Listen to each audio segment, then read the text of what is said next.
बोलिए नंदनंदन भगवान की जय। किशोरी लाडली राधा रानी सरकार की जय।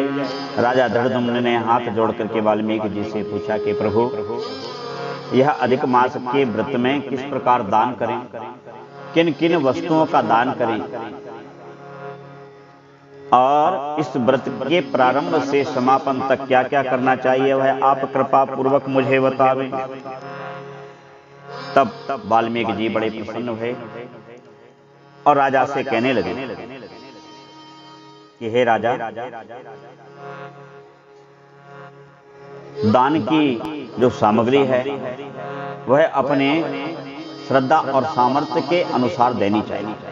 दान की सामग्री कितनी हो यह तो तय नहीं है, किंतु देना अवश्य चाहिए।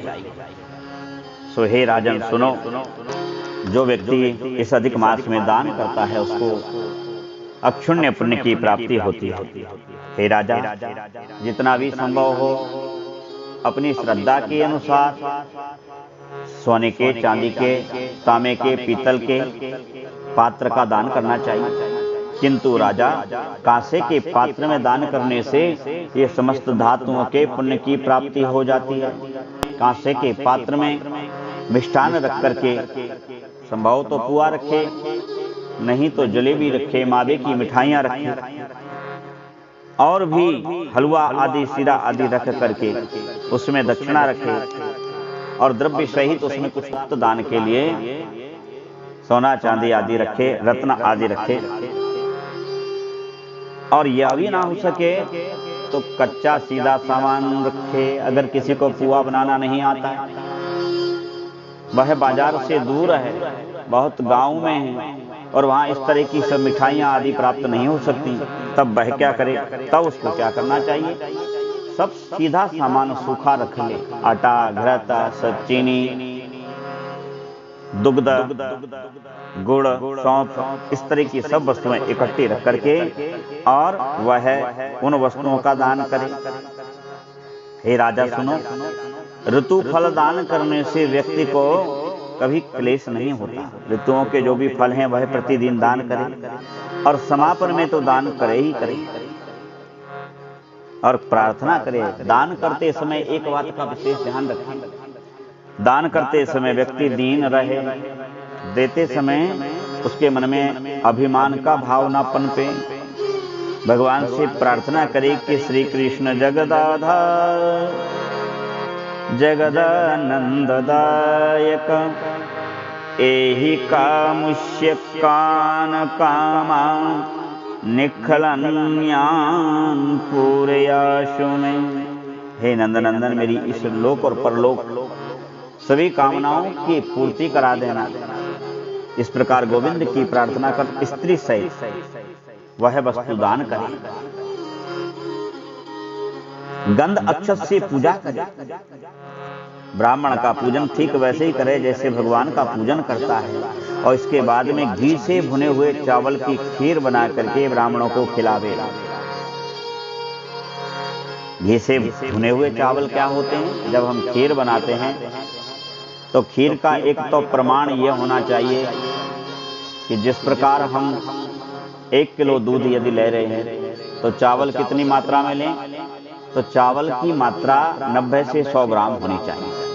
यह खीर बनाने का शुद्ध तरीका है। 1 किलो घी में 100 ग्राम चावल, फिर वह पतले वाले चावल हो, अच्छे वाले चावल हो, और यदि किसी के पास ये ना हो तो कोई भी चावल है, और फिर उनको धो करके पानी निथार करके खीर बनाने वाले पात्र में थोड़ा घी डालें, और उससे उन चावलों को भूनें जब तक वह सुनहरे ना होने लग जाएं, तब तक भूनते रहें, और फिर उसी में दूध छोड़ दें। फिर दूध चलाते रहें जब तक उसमें खौल ना फूट पड़े। जब खौल फूट जाए तब उसको छोड़ दें और उसको खौलने दें। जब दूध का रंग भी बादामी होने लगे तब उसमें चिरौंजी, और यदि संभव हो तो मेवे आदि डाल दें, अन्यथा उसकी भी आवश्यकता नहीं है। यह भविष्यान्न आपका बन चुका है, इसका तुलसी पत्र पधरा के ठाकुर जी को भोग लगावें और तुलसी पत्र डाल के ही ब्राह्मण देवता को उसका भोजन करावें। उड़द के बड़े घेवर, पगी, थैनी, खाड़ के बने, माठ के बने, यह सब भोजन ब्राह्मणों को कराना चाहिए। और फिर जो नियम हमने मान रखा है उस नियम की अनुसार ही व्यक्ति को दान भी करना चाहिए। क्या क्या दान करें? खरबूजा, ककड़ी, साग, अदरक, श्रेष्ठ नींबू, सब्जियां। घृत दान करने का तो महाराज बहुत पुण्य है। घृत दान करें, पूप दान, पुए दान करें, मखाना दान करें, चिरौंजी दान करें, गौरस दान करें, स्वादिष्ट भोजन दान करें, वस्त्र दान करें, अन्न दान करें, द्रव्य दान करें, पात्र दान करें, छाता दान करें, जूते दान करें। और इसके बाद इलायची, लौंग, कपूर, नागर पान, कस्तूरी, जावित्री, कत्था, चूना संयुक्त पान लगा करके ठाकुर जी को भोग लगावें और ब्राह्मणों को भी वह पान दें।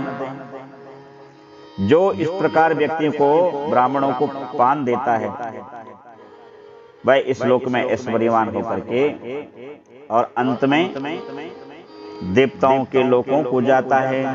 सपत्नीक ब्राह्मणों को प्रसन्न करके उनके हाथ में लड्डू दें, ब्राह्मणियों को पीतांबर से सजी हुई बांसुरी दें और ब्राह्मणों के पीछे जाकर के उनके साथ साथ उनका विसर्जन करें। जब तक ब्राह्मण थोड़े दूर तक जाएं और कह ना दें अब आप लौट जाओ, तब तक उनके पीछे पीछे जावे और प्रार्थना करें, मंत्रहीनम क्रियाहीनम भक्तिहीनम द्विजेश्वरा यत पूजितम मया देवो परिपूर्णम तदस्तु ते। इस प्रकार प्रार्थना करके अपने घर लौटा दें और भोजन करें। रात्रि में विश्राम के साथ में जागरण आदि करें। ऐसा अवश्य करना चाहिए। समापन के दिन पर क्या क्या दान करें? तो जिस चीज की हमने संकल्प लिया है वह चीज पहले दान करें। यदि किसी ने आंवला छोड़ रखा है तो आंवले का दान करें। तेल छोड़ा हो तो घी का दान करें। दूध यदि छोड़ा है तो खीर और मावे की मिठाइयों का दान करें। अन्न का यदि नियम लिया हो तो गेहूं दें और चावल का भी दान करें। हे इंद्र श्रेष्ठ, जो पृथ्वी में शयन करते हैं, जो बिस्तर पर नहीं सोते हैं, जो पलंग पर नहीं सोते हैं, पृथ्वी में भी सोते हैं बिस्तर लगा के, उनको गद्दा, तकिया, चादर सहित सैया दान करनी चाहिए। जो बर्तन में भोजन नहीं करते, पत्रावली में भोजन करते हैं, उन्हें घी का और खांड का दान करना चाहिए। मौन व्रत जिनने रखा हो वह ब्राह्मण ब्राह्मणी को भोजन करावें तथा सोने का कोई भी जो भी श्रद्धा अनुसार बने वह वस्तु देनी चाहिए। सोना ना बने तो फिर तिल का दान करना चाहिए। हे राजन धड़धनवा, जिन्होंने नख और बाल ना कटवाने का नियम लिया है वह दर्पण का दान करें। जिन्होंने जूता पहनना छोड़ रखा हो वह जूतों का दान दें। और जिन्होंने नमक त्याग दिया था 1 महीने तक वह अनेक प्रकार के रस का या फलों का दान करें। यदि दीप दान आपने महीना भर किया हो तब समापन में किसी भी धातु का, सोने चांदी, पीतल, तांबा का जो भी धातु आपको बने उस धातु का दीप दान अवश्य करना चाहिए। जो अधिमास में इस प्रकार करता है वह सदैव वैकुंठ का वास करता है और उसके भाग्य की सराहना नहीं होती। इस प्रकार श्रद्धा पूर्वक दान करना चाहिए।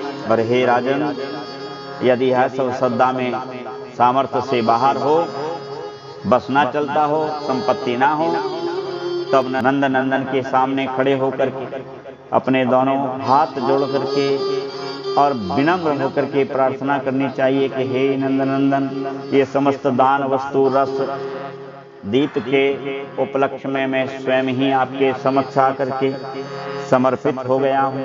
हे गोविंद, मेरी समस्त दीनता को हरिए, मुझ निर्धन को आप धनवान कीजिए ताकि मैं भी इसी प्रकार कहे अनुसार श्रद्धा पूर्वक दान कर सकूं। तो वह भी दान आपका माना जाएगा और ठाकुर जी की कृपा से आप अवश्य धनी हो जाएंगे और फिर अगले बार आप भी किसी भी प्रकार से मन में दीनता का भाव नहीं ला करके श्रद्धा पूर्वक इस यज्ञ में सम्मिलित होंगे। बोलिए पुरुषोत्तम मास की जय। श्री कृष्ण गोविंद हरे मुरारे, हे नाथ नारायण